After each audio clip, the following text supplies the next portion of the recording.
السلام علیکم ورحمۃ اللہ وبرکاتہ۔ نحمدہ و نصلی علی رسولہ الکریم۔ بسم اللہ الرحمن الرحیم۔ درس نحو کا آغاز کرتے ہیں۔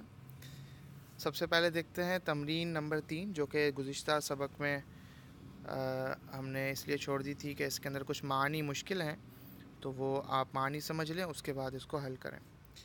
تو اس کا حصہ ہے تمرین نمبر 3 کا حصہ با، مرکب ناقص و مرکب تام الگ الگ کیجیے۔ تو پہلی مثال ہے الدعاء مخ العبادہ۔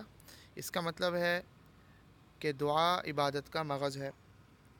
دوسری ہے الطہور شطر الایمان، کہ پاکی ایمان کا حصہ ہے۔ عقوق الوالدین کبیرۃ، والدین کی نافرمانی ایک بڑا گناہ ہے۔ الیمین الغموس، جھوٹی گواہی۔ المؤمن مرآۃ المؤمن، مومن مومن کا آئینہ ہے۔ سید القومی خادمہم، قوم کا سردار ان کا خادم ہے۔ طلب العلم فریضۃ، علم حاصل کرنا فرض ہے۔ البرکۃ مع اکابرکم، برکت تمہارے بڑوں کے ساتھ ہے۔ امۃ مؤمنۃ، مومن باندی۔ لا يدخل الجنۃ قاطع، قطع تعلقی کرنے والا جنت میں داخل نہیں ہوگا۔ العلم النافع، نافع علم۔ الزکوٰۃ قنطرۃ الاسلام، زکوٰۃ اسلام کا پل ہے۔ یہ معنی آپ کے سامنے آ گئے۔ ان معنی کو مد نظر رکھتے ہوئے آپ نے اس تمرین کو حل کرنا ہے۔ الدرس الثانی، اسم، فعل، حرف اور ان کی علامات کا بیان۔ کلمے کی اقسام آپ نے کل پڑھا کہ کلمہ کسے کہتے ہیں؟ لفظ کو کلمہ کہتے ہیں، اور ایک واضح لفظ، موضوع لفظ جس کا معنی سمجھ میں آئے، با معنی لفظ ہو، اسے ہم کلمہ کہتے ہیں۔ تو کلمے کی سب سے پہلے تقسیم کریں گے۔ کلمے کی 3 قسمیں بیان کی گئی ہیں: اسم، فعل، حرف۔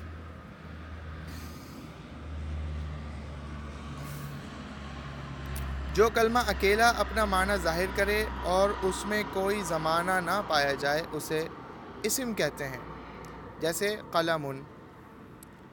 جو کلمہ اپنا معنی ظاہر کرے اور اس میں کوئی زمانہ بھی پایا جائے اسے فعل کہتے ہیں، جیسے سارا یسیرو۔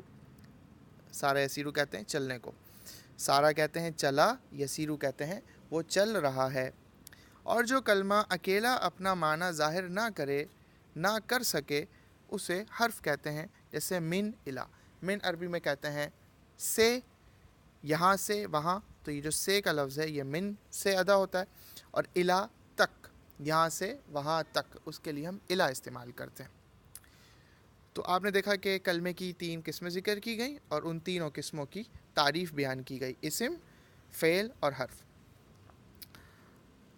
فائدہ: زمانے 3 ہیں: ماضی گزشتہ زمانہ، حال موجودہ زمانہ، مستقبل آئندہ زمانہ۔ اسم کی علامات۔ اب ہمیں پتہ کیسے چلے گا کہ اسم کون سا لفظ اسم ہے، کون سا کلمہ اسم ہے، کون سا کلمہ فعل ہے اور کون سا لفظ جو ہے وہ حرف ہے؟ تو اس کے لیے علامات کا پتہ ہونا ضروری ہے۔ دیکھتے ہیں کیا علامات ہیں۔ اسم کی علامات: الف لام کا ہونا، کسی لفظ پر اگر الف لام شروع میں داخل ہوا ہوا ہے تو وہ ہمیشہ وہ اسم ہوگا۔ دوسرا، حرف جر کا ہونا، فی دارن۔ حرف جر آپ اس کی تفصیل پوری پڑھیں گے تو بہت سارے حروف جر ہوتے ہیں، ان میں سے ایک حرف جر جو ہے وہ فی ہے، تو اگر یہ کوئی حرف جر کسی اسم کے اوپر داخل ہو جائے گا، کسی کلمے پہ داخل ہو جائے گا تو وہ اسم کہلائے گا۔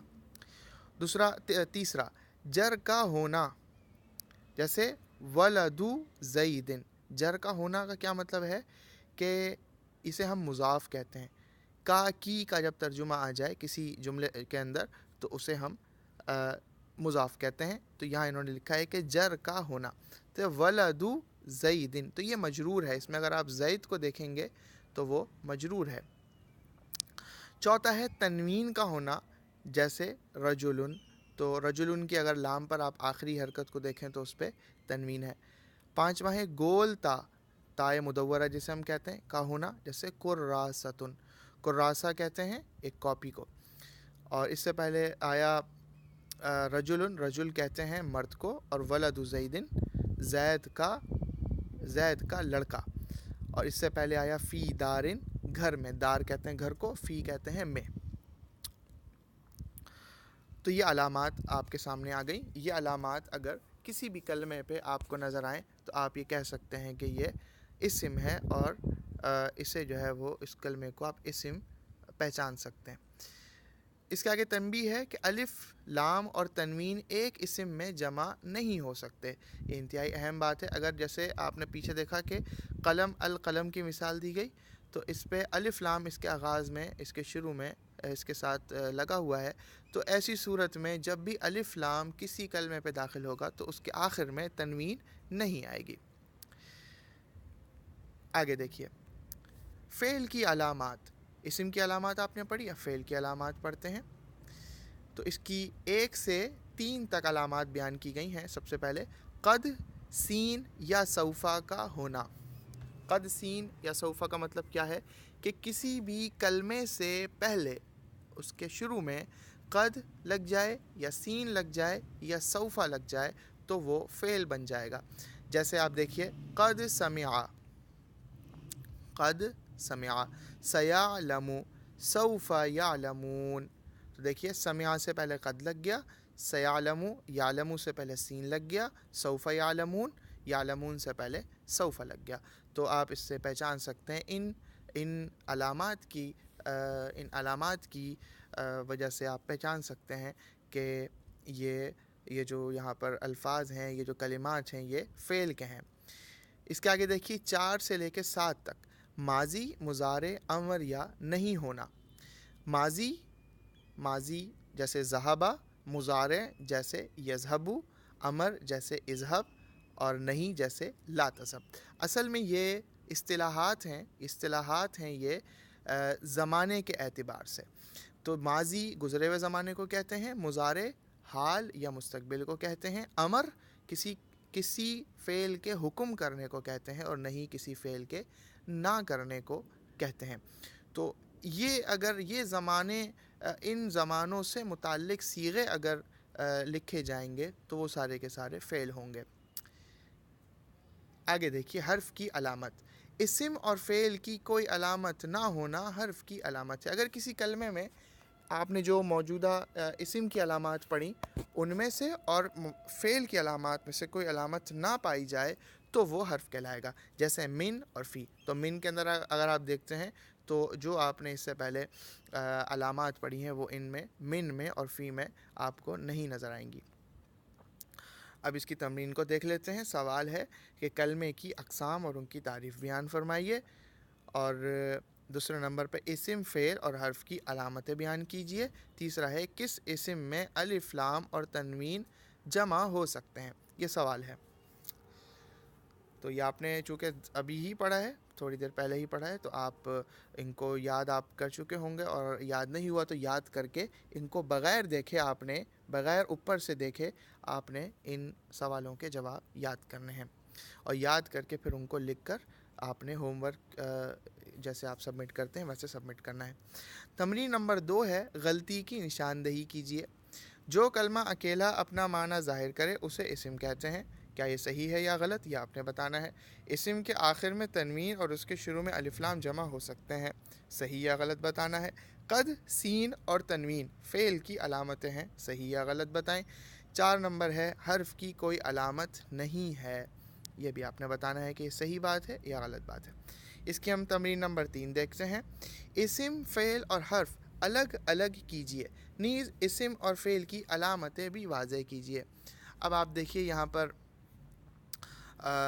یہاں پر مثالیں دی گئی ہیں۔ ان مثالوں میں سے آپ نے اسم اور فعل اور حرف کو الگ الگ کرنا ہے۔ الگ الگ سے مراد یہ کہ آپ ہوم ورک اس طرح سے کریں گے کہ ایک پیج کے اوپر آپ ہیڈنگ دیں گے اسم کی، اور اس کے برابر میں ہیڈنگ دیں گے آپ فعل کی، اس کے برابر میں آپ ہیڈنگ دیں گے حرف کی، اور ان میں سے چن کے، یہ تقریباً 17 ہیں، ان میں سے چن کے آپ نے ہر مثال کو اس کے خانے کے اندر آپ نے رکھنا ہوگا، اور اس کے ساتھ ساتھ یہ بھی بتانا ہوگا کہ اگر یہ اسم ہے تو کیوں ہے، اگر یہ فعل ہے تو کیوں ہے، اور اگر حرف ہے تو کیوں ہے۔